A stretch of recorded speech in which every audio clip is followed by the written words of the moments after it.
নতুন রাজনৈতিক বন্দোবস্তের কথা বললেন, একটা খবর দেখছিলাম, ফেসবুকেও দেখলাম যে মাহফুজ আলম যে মাস্টারমাইন্ড, তিনি সম্ভবত আগামী 25 জানুয়ারি লক্ষ্মীপুরের রামগঞ্জে যাবেন, তার গ্রামের বাড়ি রামগঞ্জে আর কি। তো সেখানে মাহফুজ আলমের পোস্টার, মাহফুজ আলমের ছবি দিয়ে তরুণ ব্যানার পুরো রামগঞ্জ ছেয়ে গেছে, যে উপদেষ্টা মাহফুজ আলম তাকে শুভেচ্ছা, লক্ষ্মীপুরের রামগঞ্জের সর্বস্তরের জনগণ। এইটা কিসের নতুন রাজনৈতিক বন্দোবস্ত? এইটা তো আমরা বহু বছর ধরে এই প্রবণতা দেখে আসছি।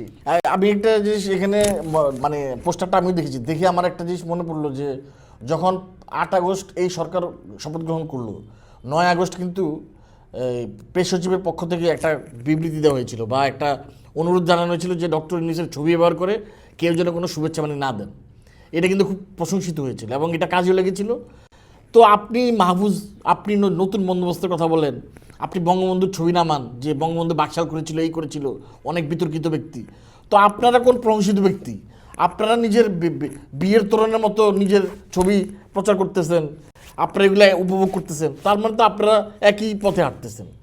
আর আপনারা যে একই পথে হাঁটতেছেন এবং আপনাদের ভিতরে যে ক্ষমতার লোভ এত বিভৎসভাবে তীব্রভাবে ছড়িয়ে আছে এবং আপনারা যে এটা মানে বিকৃতভাবে উপভোগ করতেছেন, এটা তো লজ্জার জাতির জন্য যে আপনাদের কথায় জাতি 5ই আগস্ট এভাবে এতগুলি ছেলে প্রাণ দিয়েছে।